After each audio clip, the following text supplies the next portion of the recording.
फातिमा की रानी माँ, प्रभु यीशु की माँ, आसरा तू ही है माँ।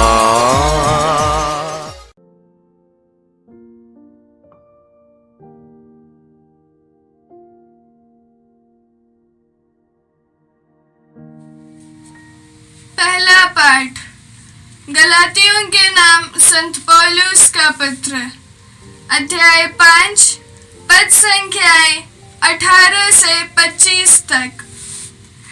यदि आप आत्मा की प्रेरणा के अनुसार चलते हैं तो संहिता के अधीन नहीं हैं। शरीर के कुकर्म प्रत्यक्ष हैं, अर्थात व्यभिचार, अशुद्धता, लंपटता, मूर्ति पूजा, जादू टोना, बैर, फूट, ईर्ष्या, क्रोध, महत्वाकांक्षा, मनमुटाव, दलबंदी, द्वेष, मतवालापन, रंगरलियां और इस प्रकार की और बातें।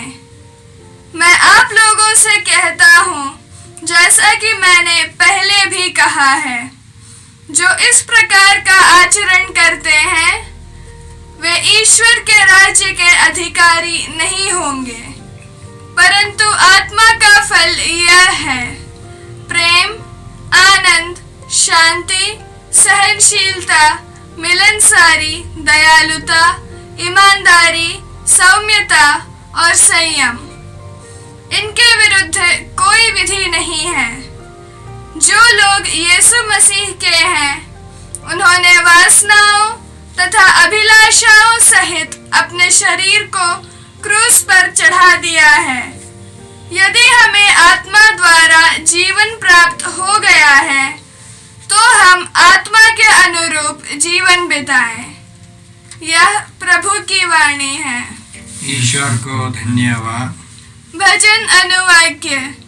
हे प्रभु, जो तेरा अनुसरण करता है उसे जीवन की ज्योति प्राप्त होगी। हे प्रभु, जो तेरा अनुसरण करता है उसे जीवन की ज्योति प्राप्त होगी। धन्य है वह मनुष्य जो दुष्टों की सलाह नहीं मानता, जो पापियों के मार्ग पर नहीं चलता और अधर्मियों के साथ नहीं बैठता, जो प्रभु के नियम हृदय से चाहता और रात दिन उसका मनन करता है। अनुवाक्य। हे प्रभु, जो तेरा अनुसरण करता है उसे जीवन की ज्योति प्राप्त होगी। वह उस वृक्ष के सदृश है जो जल स्रोत के पास लगाया गया है, जो समय पर फल देता और जिसके पत्ते मुरझाते नहीं। वह मनुष्य अपने सब कामों में सफल हो जाता है। अनुवाक्य। हे प्रभु, जो तेरा अनुसरण करता है उसे जीवन की ज्योति प्राप्त होगी। दुष्ट लोग ऐसे नहीं होते, वे तो पवन द्वारा छितराई हुई भूसी के सदृश हैं। प्रभु धर्मियों के मार्ग की रक्षा करता है, किंतु दुष्टों का मार्ग विनाश की ओर ले जाता है। अनुवाक्य। हे प्रभु, जो तेरा अनुसरण करता है उसे जीवन की ज्योति प्राप्त होगी। जय घोष। अल्लेलुया। प्रभु कहते हैं, मेरी भेड़ें मेरी आवाज पहचानती हैं, मैं उन्हें जानता हूँ और वे मेरा अनुसरण करती हैं। अल्लेलुया। प्रभु आप लोगों के साथ हो और आपके साथ भी। सन्मति के अनुसार पवित्र सुसमाचार। प्रभु की जय। अध्याय 11 पद संख्याएं 42 से 46 तक।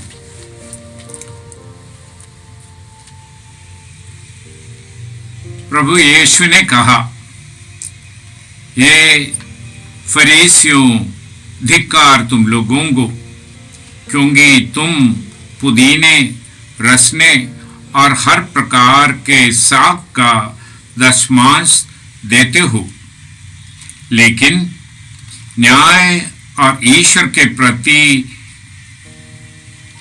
प्रेम को उपेक्षा करते हो। इन्हें करते रहना और उनकी भी उपेक्षा नहीं करना तुम्हारे लिए उचित था। ये फरीसियों, धिक्कार तुम लोगों को, क्योंकि तुम सभागृहों में प्रथम स्थान और बाजारों में प्रणाम प्रणाम चाहते हो। धिक्कार तुम लोगों को, क्योंकि तुम उन सबों के समान हो जो देख नहीं सकते, उन कब्रों के समान हो जो देख नहीं सकते, और जिन पर लोग अनजाने में ही चल पड़ते हैं। इस पर एक शास्त्री ने यीशु से कहा, गुरुवर, ऐसी बातें कहकर आप हमारा भी अपमान करते हैं। यीशु ने उत्तर दिया, हे शास्त्रियों, धिक्कार तुम लोगों को भी, क्योंकि तुम मनुष्यों पर बहुत से भारी बोझ लादते हो और स्वयं उन्हें उठाने के लिए अपनी एक उंगली भी नहीं लगाते। यह प्रभु का पवित्र सुसमाचार है। प्रेस की जय। आज के सुसमाचार में यीशु हमें से हरेक की धार्मिक जीवन की एक पहलू बहुत गहराई से हम पर प्रकट करते हैं। हम धार्मिक देखना चाहते हैं, परंतु असलियत में हम कितने हद तक धार्मिक बनना, ईश्वर की आवाज सुनना और पहचानना, उसके अनुसरण करना चाहते हैं। हम इन दिनों प्रभु के वचन समारोह की बड़ी बड़ी सभाएं देखते हैं। हजारों लाखों की संख्या में कहीं कहीं भीड़ जुटते हैं। हम कितने हद तक सच्चे हृदय से ईश्वर की वचन सुनने और उसकी प्रभावशाली शक्ति हम पर प्रकट होना चाहते हैं। हम क्यों इन बड़ी बड़ी वचन समारोह में पहुंच जाते हैं? प्रभु यीशु अपने खोज में निकले लोगों से कहते हैं, तुम मुझे इसलिए नहीं खोजते कि तुम ईश्वर के सामर्थ्य, ईश्वर के वचन और ईश्वर का अनुसरण करना चाहते हो। तुमने यानी 5000 से अधिक लोगों ने रोटियों की चमत्कार देखी, पेट भरा। तुमने अपने पेट भरा है, इसलिए तुम चाहते हो मेरा पास आना। कभी कभी भीड़ों को देख करके ऐसे मालूम पड़ता है वे चिन्ह चमत्कार देखते हैं, चिन्ह चमत्कार पाना चाहते हैं, रोते विलाप करते हुए बड़ी ऊंची आवाज में प्रार्थना करने सबके लिए तैयार है। परंतु ईश्वर की आत्मा उन पर उतर पड़े, उनका समुचित परिवर्तन कर दे और ईश्वर के सामने मौन साध कर उनके अनुसरण करना कितने लोग चाहते हैं। अच्छा लगता है भीड़ भाड़ में और लोगों को देखने के जगहों पर बड़ी उत्साह के साथ हम प्रार्थना करने पहुंच जाते हैं। परंतु आज प्रभु फरीसियों को धिक्कार कर कहते हैं, तुम पुदीने, रसने और अन्य सागों के दशमांश तो देते हो, परंतु ईश्वर के न्याय,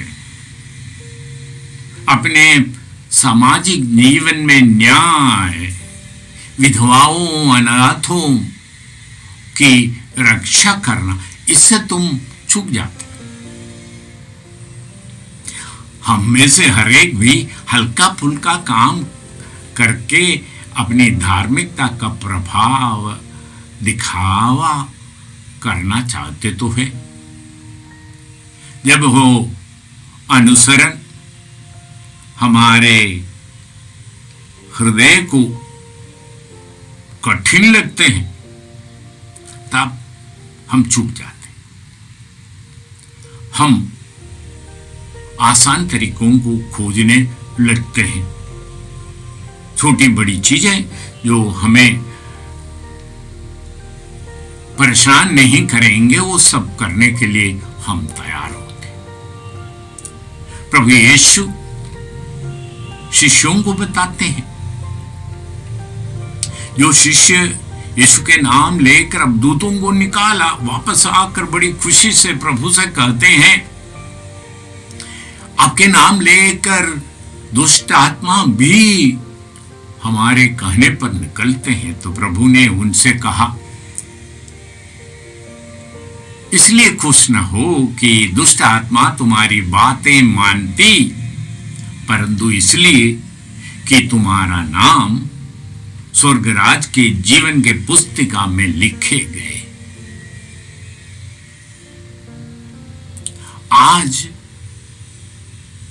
प्रभु फरीसियों को और शास्त्रियों को कहते हैं, तुम सभागृहों में प्रथम आसनों और बाजारों में प्रणाम प्रणाम सुनना, अपने ताबीजें चौड़ा करना और लोगों का सम्मान तो चाहते।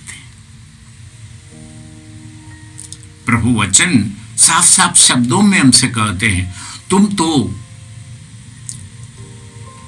लोगों से पाए सम्मान तो चाहते हैं, परंतु वो सम्मान नहीं जो ईश्वर की ओर से आता है। ईश्वर के ओर से सम्मान आने पर यूहन्ना बपतिस्ता कहते हैं, मैं घटते जाऊं और वे बढ़ते जाएं। ईश्वर की महिमा हो, मैं पीछे और मैं उनके जूते के फीता तक खोलने के लिए योग्य नहीं हूं। यह अनुभव ईश्वर के वचन हम पर प्रगाढ़ प्रभाव डालने पर हम निशब्द होने लगते हैं। पेतरुस के समान कहने लगते हैं, हे प्रभु आप मुझसे दूर चले जाइए, क्योंकि मैं एक निरे पापी मनुष्य हूं। और इसे इस नबी के ग्रंथ में हम पढ़ते हैं, मैं अशुद्ध होठों वाला आदमी हूं और अशुद्ध होठों वाले लोगों के बीच में रहता।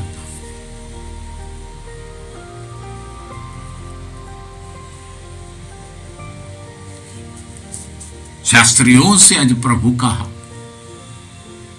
तुम बहुत सारी भारी बोझे लाद कर लोगों के कंधों पर रखते हो, परंतु उनको उठाने के लिए अपनी उंगली भर से कोशिश नहीं करते।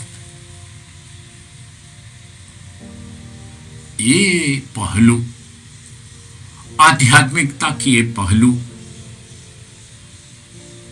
हम अपने आप को धोखे में रखते हैं। दुष्ट आत्मा भी हमें धोखे में रखने में लगे रहते हैं।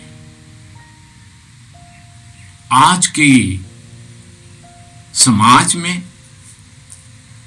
धार्मिकता की ढिंडोरा पीटना या धार्मिकता के नाम पर भाई भाई पर घृणा करना, द्वेष करना, इस धर्म वो धर्म, ये मंदिर वो गिरजाघर वो मस्जिद या बाकी अन्य प्रार्थना के भवनों को हम प्राथमिकता दे बैठते हैं। ये हमें कोई कष्ट नहीं पहुंचाता। प्रभु कहते हैं जो मेरा अनुसरण करना चाहता है अपने भाई को अपने समान प्यार करो। वो कष्ट पहुंचाता है, तकलीफें पहुंचाती हैं। ईश्वर के नाम पर प्रार्थना करने के लिए प्रभु हमें सिखाते हुए कहते हैं, हे हमारे पिता तू जो स्वर्ग में है, तेरा नाम पवित्र किया जाए, तेरा राज्य आवे, जैसे स्वर्ग में वैसे पृथ्वी पर भी पूरी हो।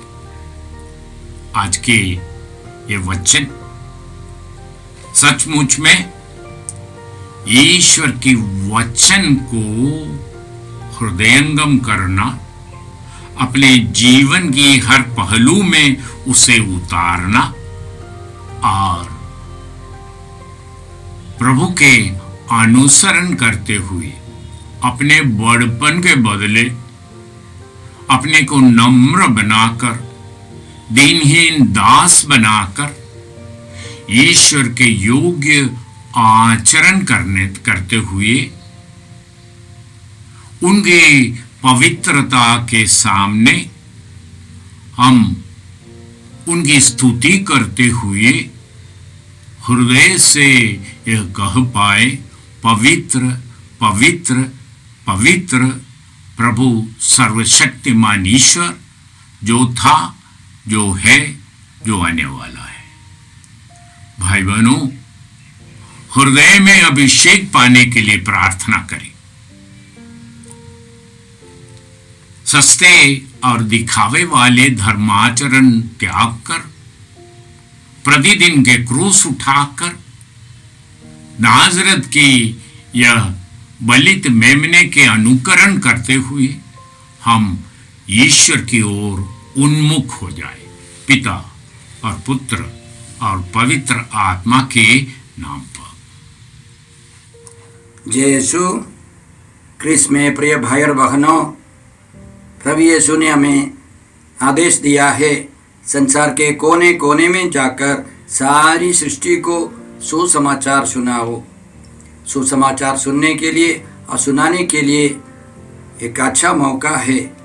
आप कृपया इस चैनल का सब्सक्राइब करें, लाइक करें, शेयर करें, बेल आइकन दबाएं ताकि यहाँ की नई वीडियोस की सूचना आपको मिलती रहेगी। साथ साथ आप दूसरों को भी प्रेरणा दें इसका सब्सक्राइब करने के लिए। याद रखें, कल के मिसा के दैनिक पाठ और उस पर टिप्पणियाँ आज ही दोपहर के बाद हम लोग अपलोड करते हैं। कृपया आज ही उसको सुनकर कल की तैयारी करें। प्रभु यीशु आपको और आपके परिवार को 100 गुनी आशीष देंगे। जय यीशु।